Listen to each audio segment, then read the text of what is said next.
سيقول السفهاء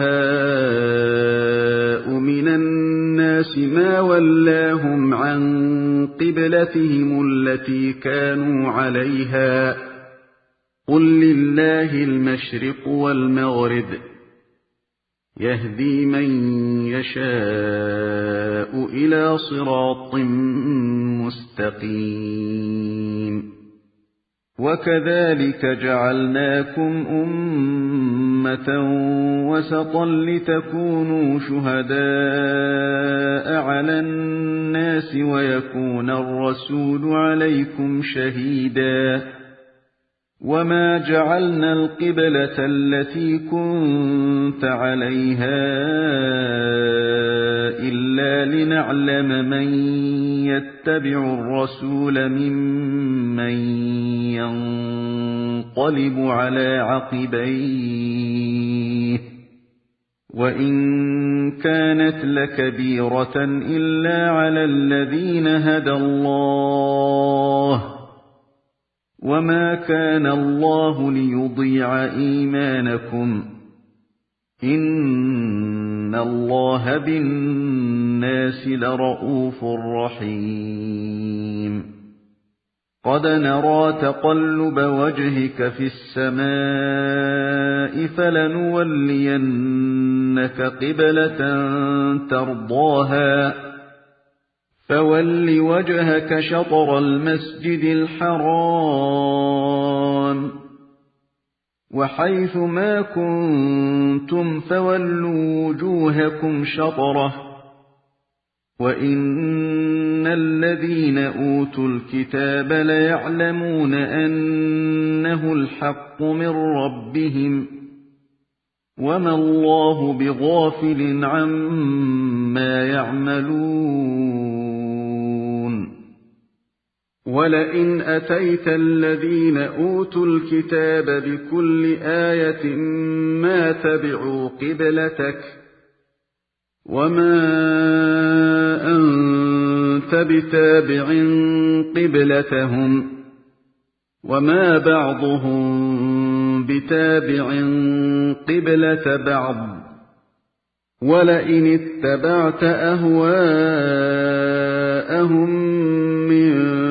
بعد ما جاءك من العلم إنك إذا لمن الظالمين الذين آتيناهم الكتاب يعرفونه كما يعرفون أبناءهم وإن فريقا منهم ليكتمون الحق وهم يعلمون الحق من ربك فلا تكونن من الممترين ولكل وجهة هو موليها فاستبقوا الخيرات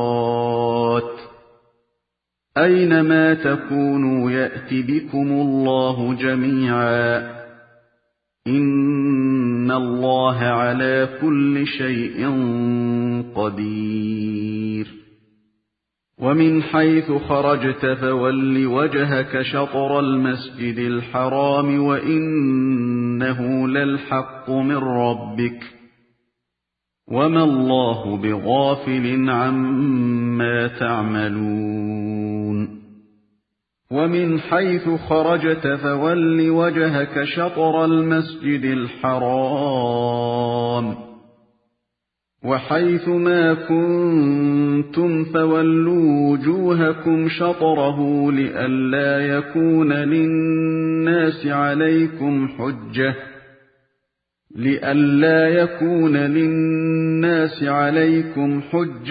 إلا الذين ظلموا منهم فلا تخشوهم واخشوني ولأتم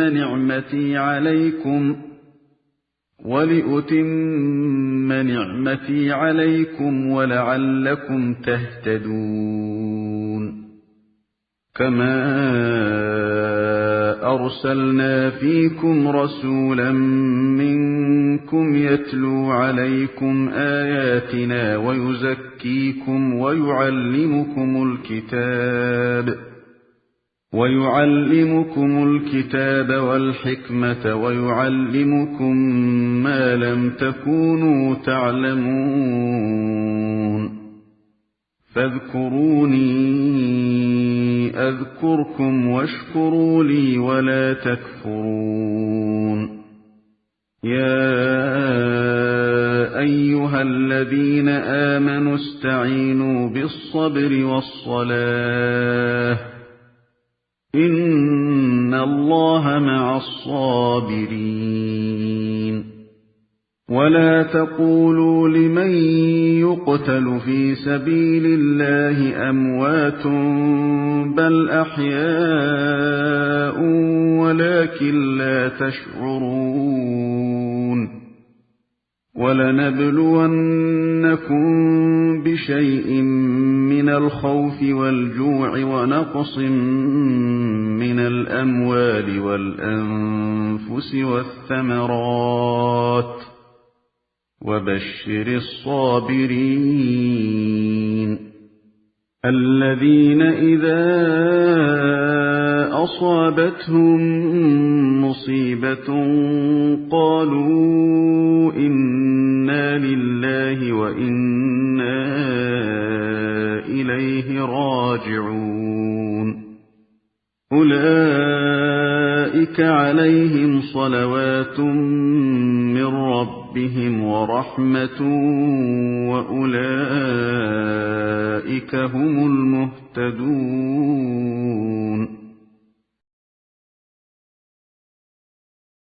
إن الصفا والمروة من شعائر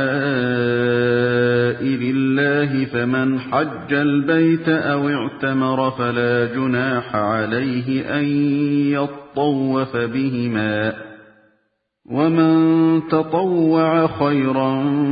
فإن الله شاكر عليم إن الذين يكتمون ما أنزلنا من البينات والهدى من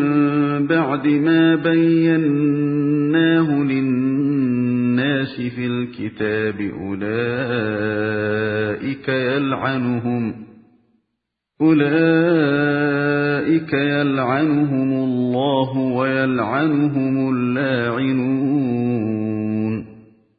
إلا الذين تابوا وأصلحوا وبينوا فأولئك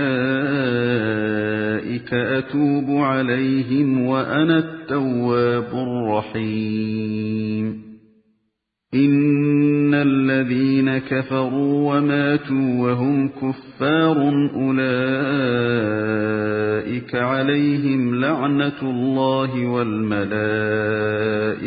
والناس أجمعين خالدين فيها لا يخفف عنهم العذاب ولا هم ينظرون وإلهكم إله واحد لا إله إلا هو الرحمن الرحيم إن في خلق السماوات والأرض واختلاف الليل والنهار والفلك التي تجري في البحر بما ينفع الناس وما أنزل الله من السماء من ماء فأحيا به الأرض بعد موتها وبث فيها من كل دابة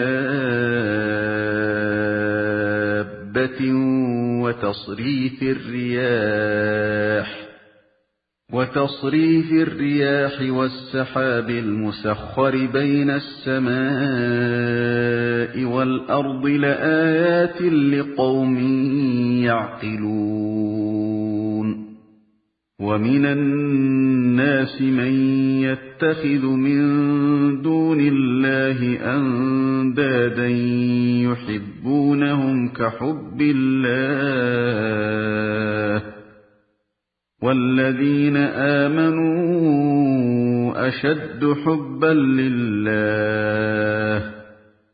وَلَوْ يَرَى الَّذِينَ ظَلَمُوا إِذْ يَرَوْنَ الْعَذَابَ أَنَّ الْقُوَّةَ لِلَّهِ جَمِيعًا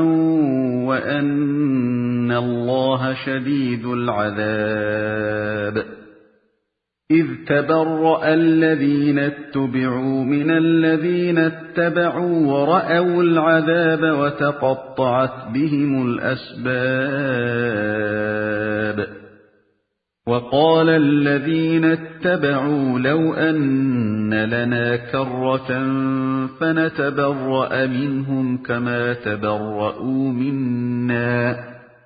كَذَلِكَ يُرِيهِمُ اللَّهُ أَعْمَالَهُمْ حَسَرَاتٍ عَلَيْهِمْ وَمَا هُمْ بِخَارِجِينَ مِنَ النَّارِ يَا أَيُّهَا النَّاسُ كُلُوا مِمَّا فِي الْأَرْضِ حَلَالًا طَيِّبًا وَلَا تَتَّبِعُوا خُطُوَاتِ الشَّيْطَانِ إِنَّهُ لَكُمْ عَدُوٌّ مُّبِينٌ إِنَّمَا يَأْمُرُكُم بِالسُّوءِ وَالْفَحْشَاءِ وَأَن تَقُولُوا عَلَى اللَّهِ مَا لَا تَعْلَمُونَ وَإِذَا قِيلَ لَهُمُ اتَّبِعُوا مَا أَنزَلَ اللَّهُ قَالُوا بَلْ نَتَّبِعُ مَا أَلْفَيْنَا عَلَيْهِ آبَاءَنَا أَوَلَوْ كَانَ آبَاؤُهُمْ لَا يَعْقِلُونَ شَيْئًا وَلَا يَهْتَدُونَ وَمَثَلُ الَّذِينَ كَفَرُوا كَمَثَلِ الَّذِي يَنْعِقُ بِمَا لَا يَسْمَعُ إِلَّا دُعَاءً وَنِدَاءً صُمٌّ بُكْمٌ عُمْيٌ فَهُمْ لَا يَعْقِلُونَ يَا أَيُّهَا الَّذِينَ آمَنُوا كُلُوا مِن طَيِّبَاتِ مَا رَزَقْنَاكُمْ وَاشْكُرُوا لِلَّهِ إِن كُنتُمْ إِيَّاهُ تَعْبُدُونَ إِنَّمَا حَرَّمَ عَلَيْكُمُ الْمَيْتَةَ وَالدَّمَ وَلَحْمَ الْخِنزِيرِ وَمَا أُهِلَّ بِهِ لِغَيْرِ اللَّهِ فَمَنِ اضْطُرَّ غَيْرَ بَاغٍ وَلَا عَادٍ فَلَا إِثْمَ عَلَيْهِ إِنَّ اللَّهَ غَفُورٌ رَّحِيمٌ إِنَّ الَّذِينَ يَكْتُمُونَ مَا أَنزَلَ اللَّهُ مِنَ الْكِتَابِ وَيَشْتَرُونَ بِهِ ثَمَنًا قَلِيلًا أُولَئِكَ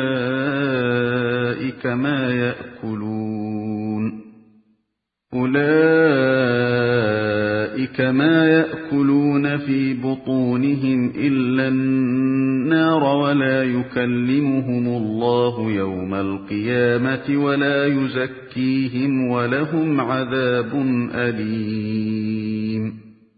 أُولَئِكَ الَّذِينَ اشْتَرَوُا الضَّلَالَةَ بِالْهُدَىٰ وَالْعَذَابَ بِالْمَغْفِرَةِ فَمَا أَصْبَرَهُمْ عَلَى النَّارِ ذَلِكَ بِأَنَّ اللَّهَ نَزَّلَ الْكِتَابَ بِالْحَقِّ وَإِنَّ الَّذِينَ اخْتَلَفُوا فِي الْكِتَابِ لَفِي شِقَاقٍ بَعِيدٍ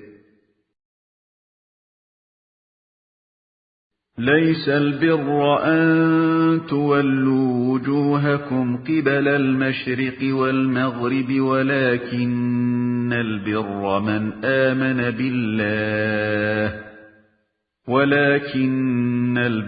مَنْ آمَنَ بِاللَّهِ وَالْيَوْمِ الْآخِرِ وَالْمَلَائِكَةِ وَالْكِتَابِ وَالنَّبِيِّينَ وآتى المال على حبه ذوي القربى واليتامى والمساكين وابن السبيل والسائلين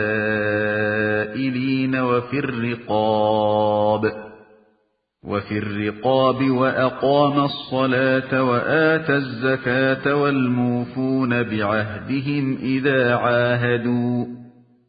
والصابرين في البأساء والضراء وحين البأس أولئك الذين صدقوا وأولئك هم المتقون يا أيها الذين آمنوا كتب عليكم القصاص في القتلى الحر بالحر والعبد بالعبد والأنثى بالأنثى فمن عفي له من أخيه شيء فاتباع بالمعروف وأداء إليه بإحسان ذلك تخفيف من ربكم ورحمة فمن اعتدى بعد ذلك فله عذاب أليم ولكم في القصاص حياة يا أولي الألباب لعلكم تتقون كتب عليكم إذا حضر أحدكم الموت إن ترك خيرا الوصية للوالدين والأقربين بالمعروف حقا على المتقين فمن بدله بعدما سمعه فإنما إثمه على الذين يبدلونه إن الله سميع عليم فمن خاف من موص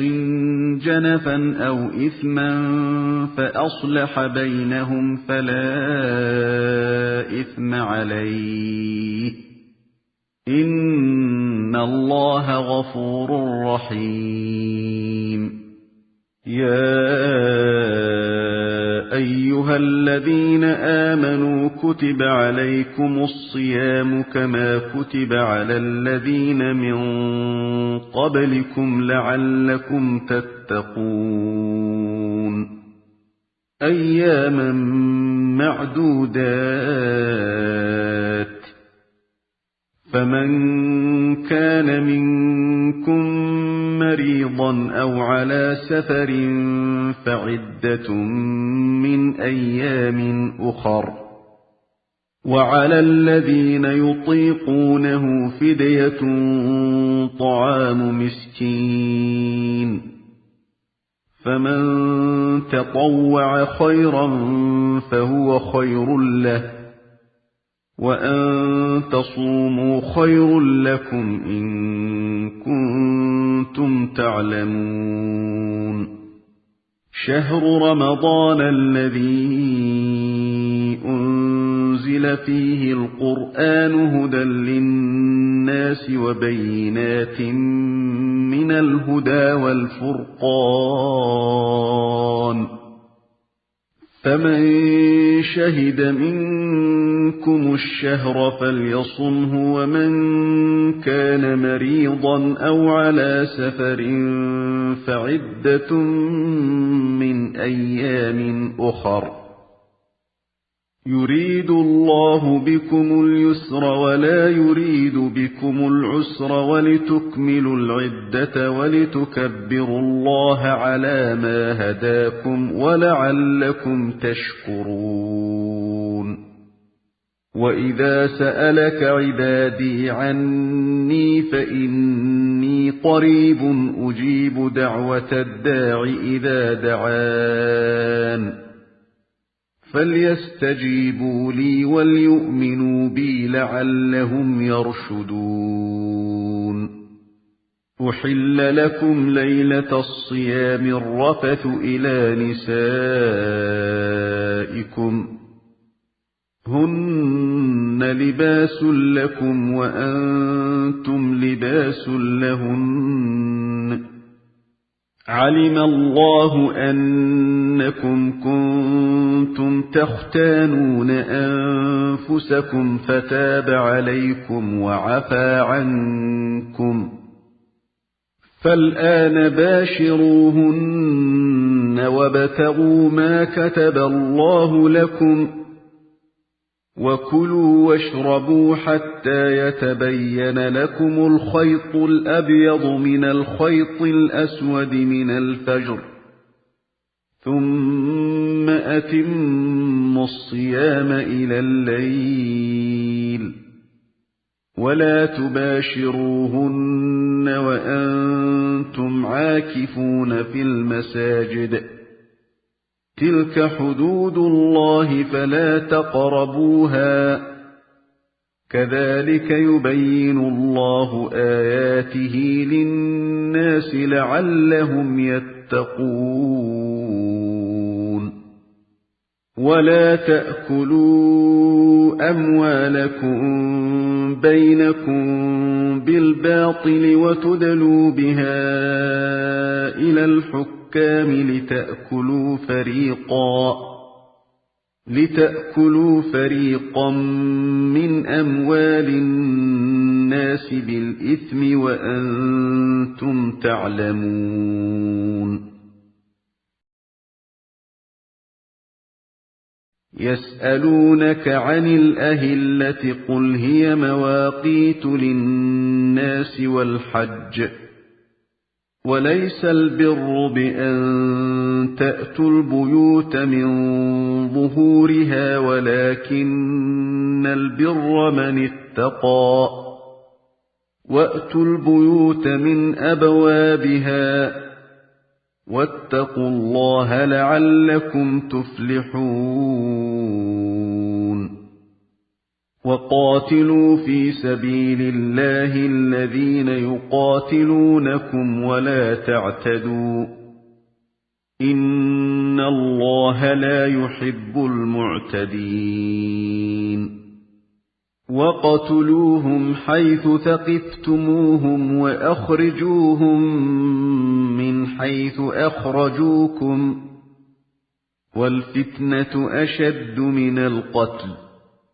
ولا تقاتلوهم عند المسجد الحرام حتى يقاتلوكم فيه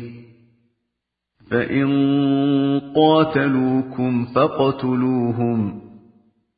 كذلك جزاء الكافرين فإن انتهوا فإن الله غفور رحيم وقاتلوهم حتى لا تكون فتنة ويكون الدين لله فإن انتهوا فلا عدوان إلا على الظالمين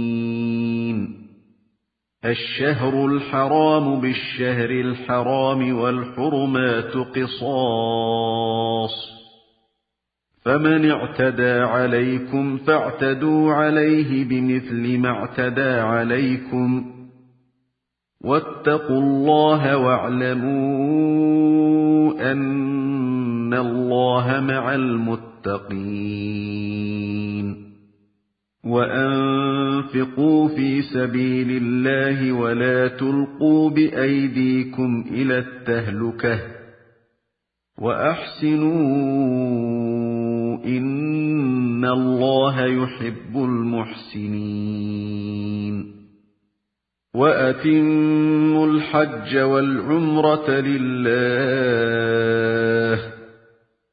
فإن أحصرتم فما استيسر من الهدي ولا تحلقوا رؤوسكم حتى يبلغ الهدي محله فمن كان منكم مريضا أو به أذى من رأسه ففدية من صيام أو صدقة أو نسك فإذا أمنتم فمن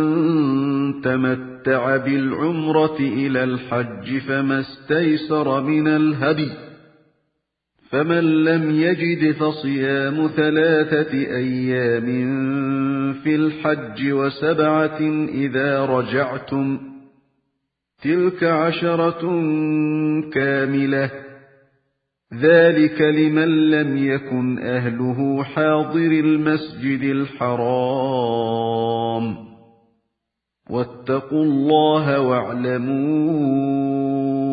أن الله شديد العقاب. الحج أشهر معلومات، فمن فرض فيهن الحج فلا رفث ولا فسوق ولا جدال في الحج، وما تفعلوا من خير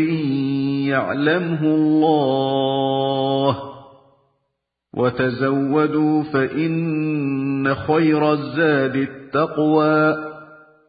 واتقون يا أولي الألباب. ليس عليكم جناح أن تبتغوا فضلا من ربكم، فإذا أفضتم من عرفات فاذكروا الله عند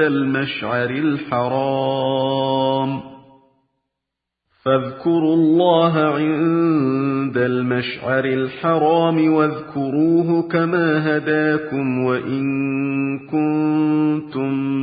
من قبله لمن الضالين.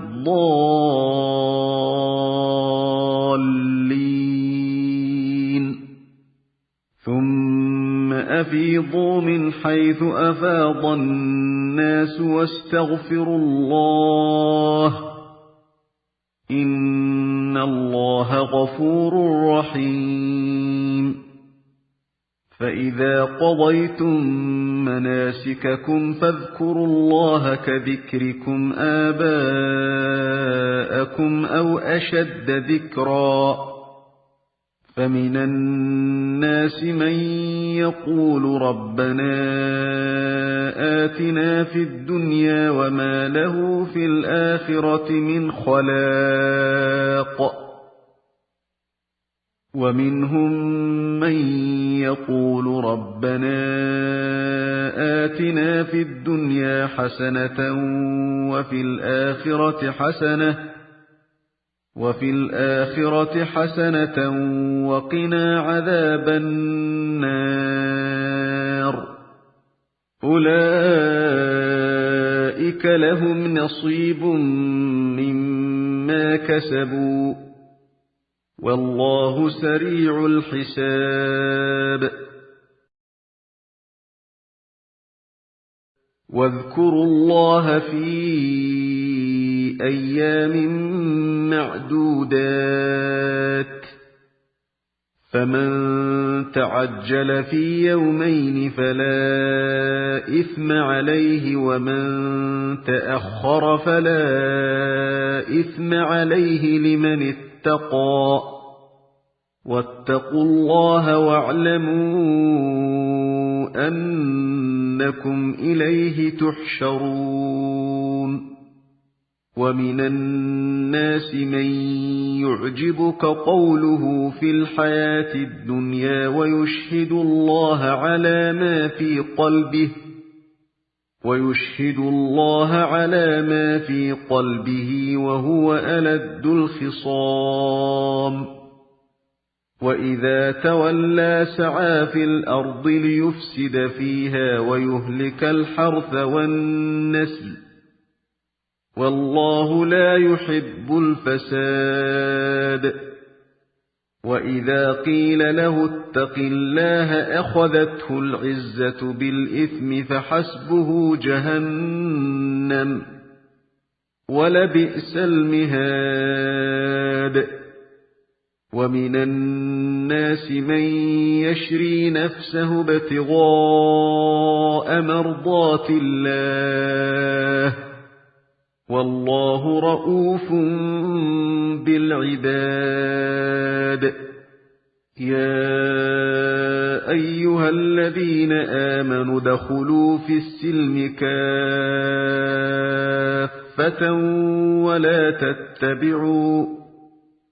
ولا تتبعوا خطوات الشيطان إنه لكم عدو مبين فإن زللتم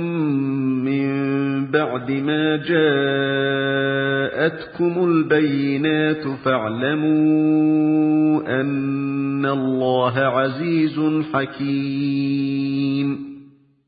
هل ينظرون إلا أن يأتيهم الله في ظلل من الغمام والملائكة وقضي الأمر وإلى الله ترجع الأمور سل بني إسرائيل كم آتيناهم من آية بينة ومن يبدل نعمة الله من بعد ما جاءته فإن الله شديد العقاب زين للذين كفروا الحياة الدنيا ويسخرون من الذين آمنوا والذين اتقوا فوقهم يوم القيامة والله يرزق من يشاء بغير حساب كان الناس أمة واحدة فبعث الله النبيين مبشرين ومنذرين وأنزل معهم الكتاب بالحق ليحكم بين الناس فيما اختلفوا فيه وما اختلف فيه إلا الذين أوتوه من بعد ما جاءتهم البينات بغيا بينهم فهدى الله الذين آمنوا لما اختلفوا فيه من الحق بإذنه والله يهدي من يشاء إلى صراط مستقيم أم حسبتم أن تدخلوا الجنة ولما يأتكم مثل الذين خلوا من قبلكم مستهم البأساء والضراء وزلزلوا حتى يقول الرسول والذين آمنوا معه متى نصر الله ألا إن نصر الله قريب يسألونك ماذا ينفقون قل ما أنفقتم من خير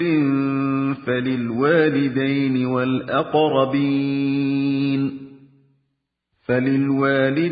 والأقربين واليتامى والمساكين وابن السبيل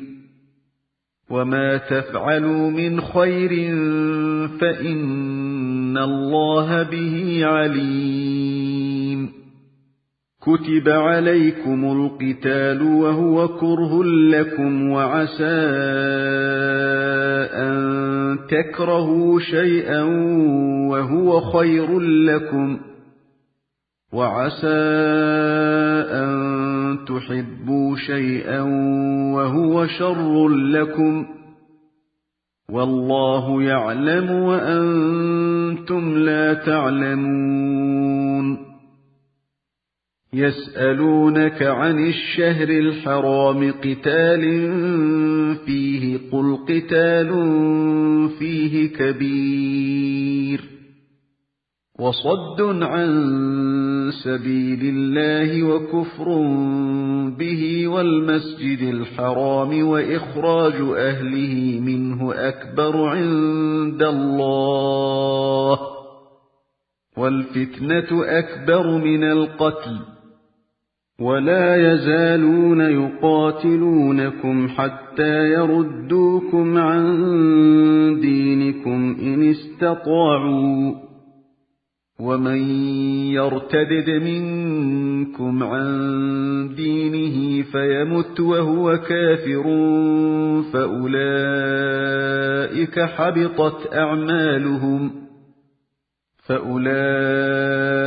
حبطت أعمالهم في الدنيا والآخرة وأولئك أصحاب النار هم فيها خالدون إن الذين آمنوا والذين هاجروا وجاهدوا في سبيل الله أولئك يرجون رحمة الله والله غفور رحيم يسألونك عن الخمر والميسر قل فيهما إثم كبير ومنافع للناس وإثمهما أكبر من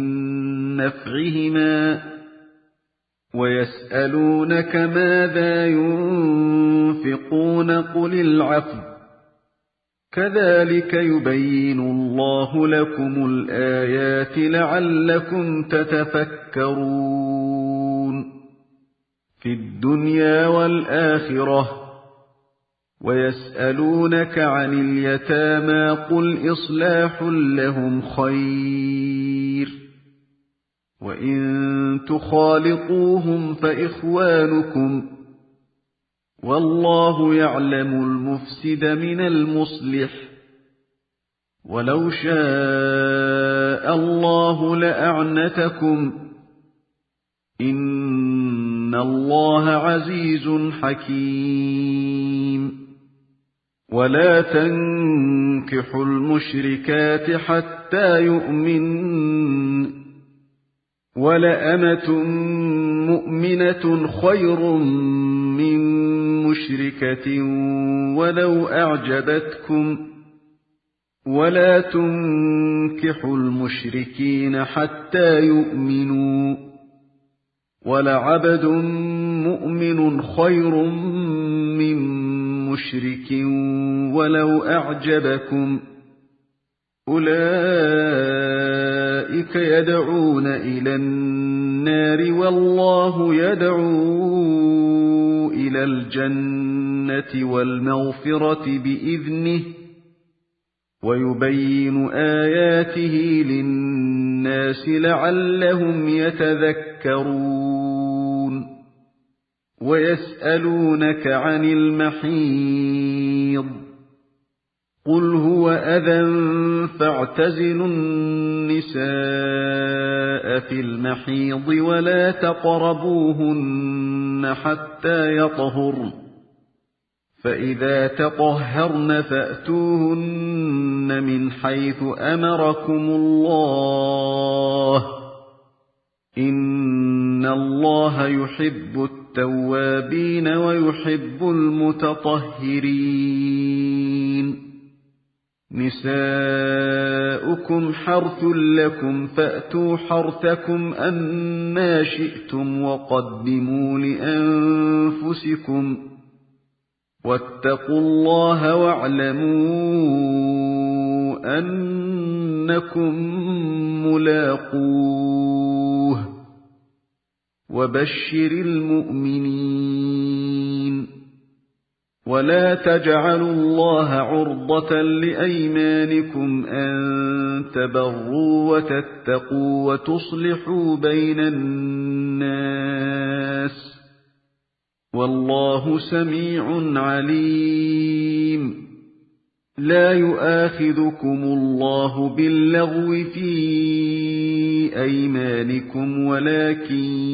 يؤاخذكم بما كسبت قلوبكم والله غفور حليم للذين يؤلون من نسائهم تربص 4 أشهر فإن فاءوا فإن الله غفور رحيم وإن عزموا الطلاق فإن الله سميع عليم والمطلقات يتربصن بأنفسهن 3 قروء ولا يحل لهن أن يكتمن ما خلق الله في أرحامهن إن كن يؤمن بالله واليوم الآخر وبعولتهن أحق بردهن في ذلك إن أرادوا إصلاحا ولهن مثل الذي عليهن بالمعروف وللرجال عليهن درجة والله عزيز حكيم الطلاق 2 فإمساك بمعروف أو تسريح بإحسان ولا يحل لكم أن تأخذوا مما آتيتموهن شيئا إلا أن يخافا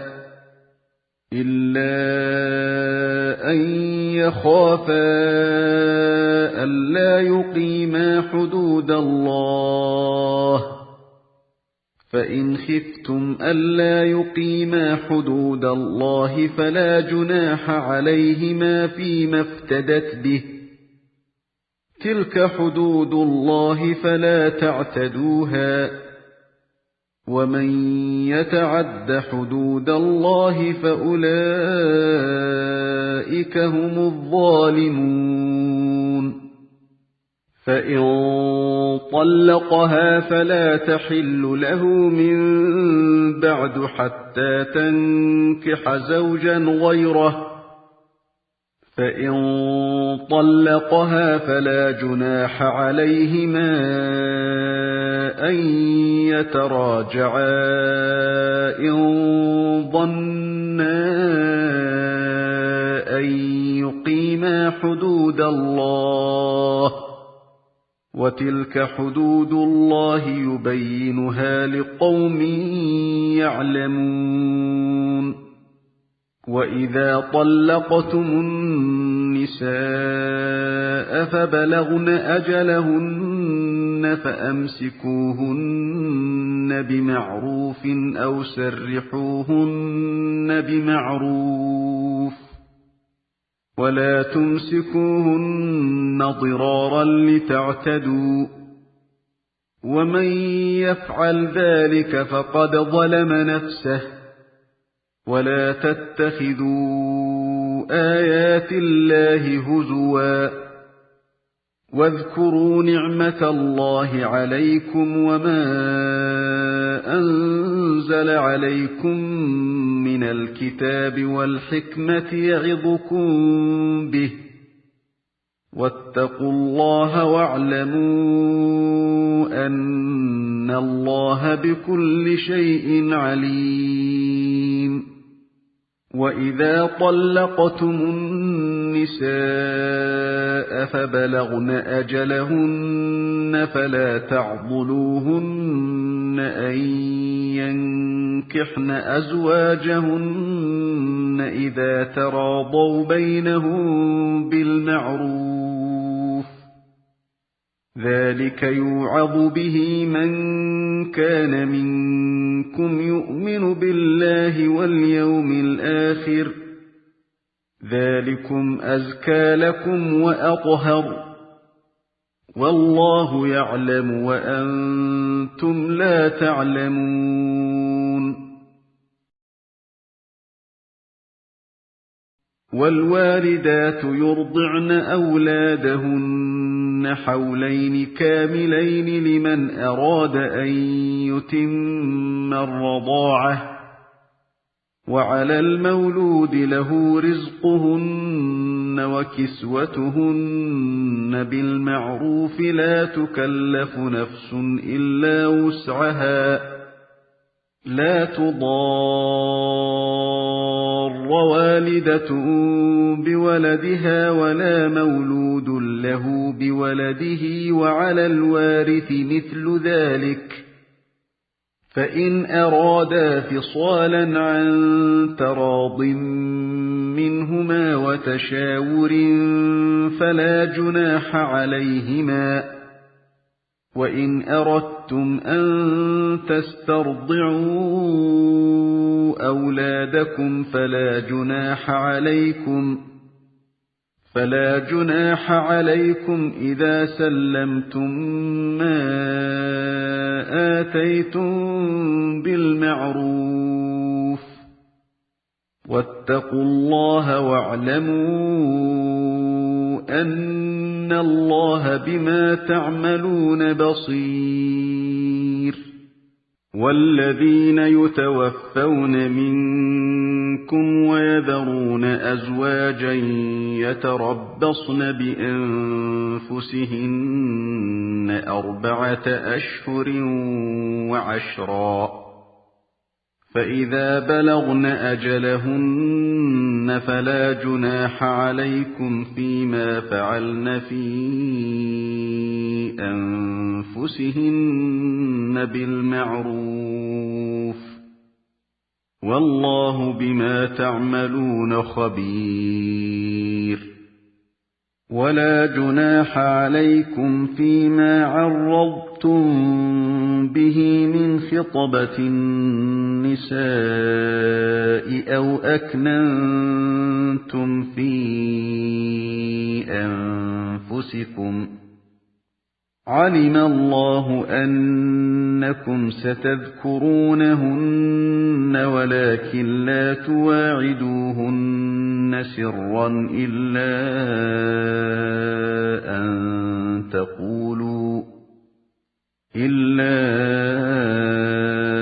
أن تقولوا قولا معروفا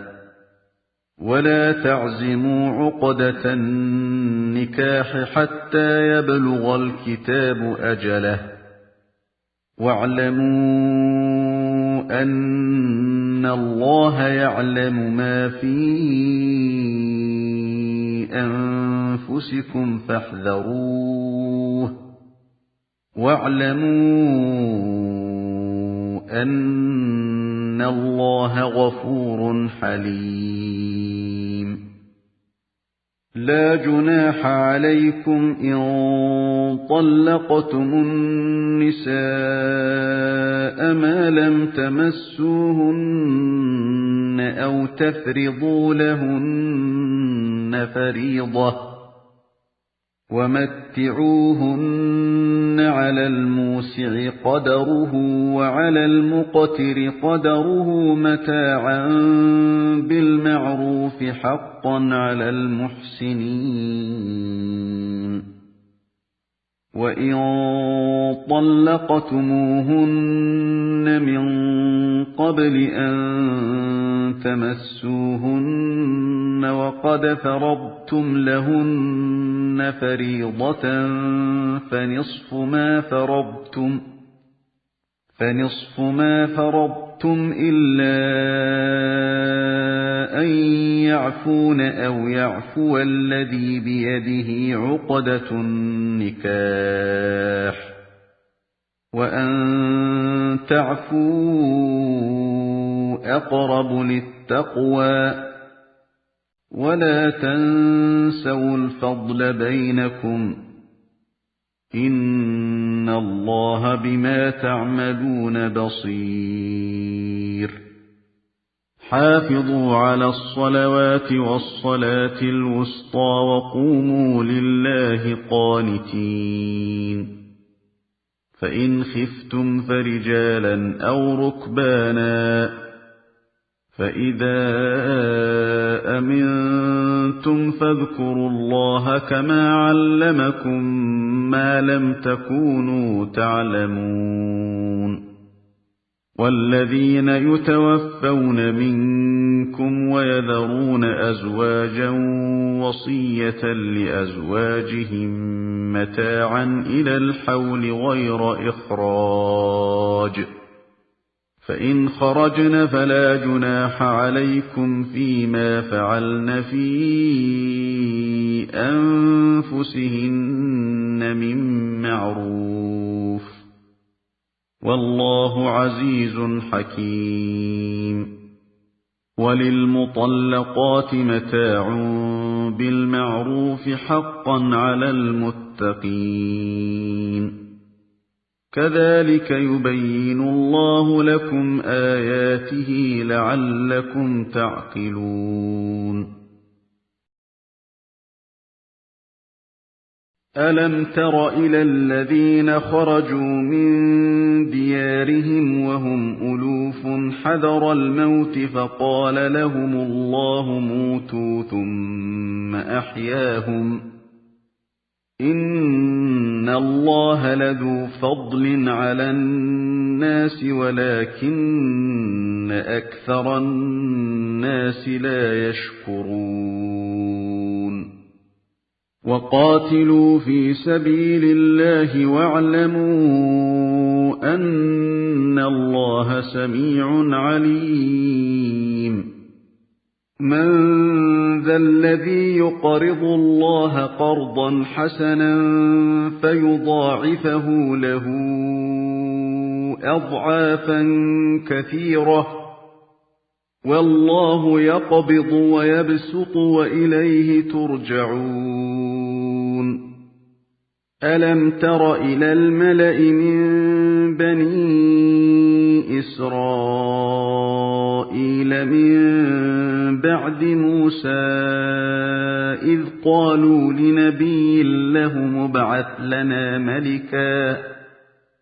إذ قالوا لنبي له مبعث لنا ملكا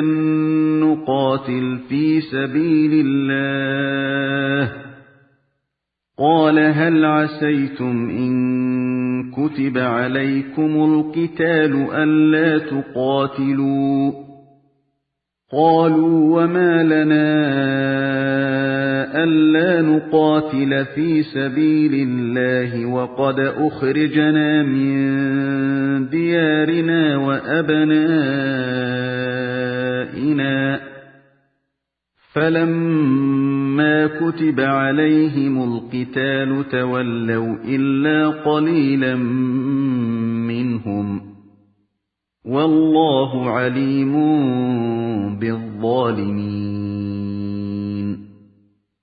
وقال لهم نبيهم إن الله قد بعث لكم طالوت ملكا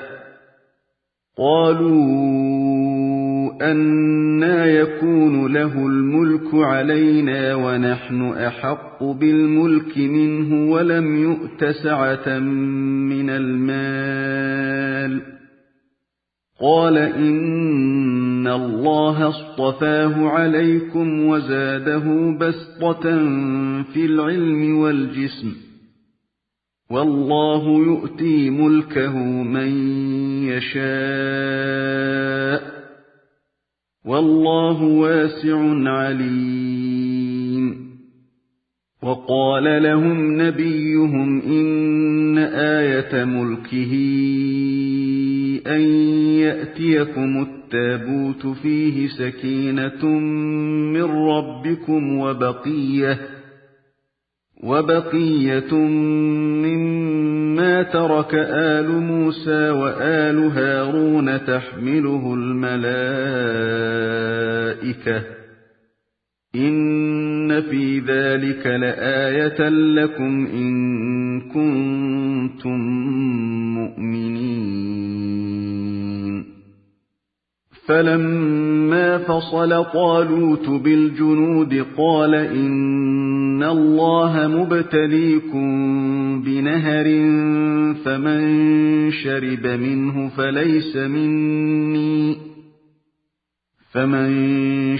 مِنْهُ فَلَيْسَ مِنِّي وَمَن لَّمْ يَطْعَمْهُ فَإِنَّهُ مِنِّي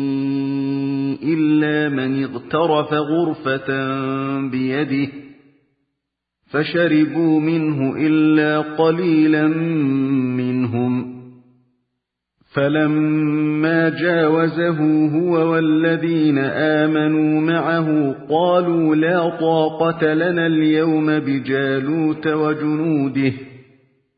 قَالَ الَّذِينَ يَظُنُّونَ أَنَّهُم مُّلَاقُو اللَّهِ كَم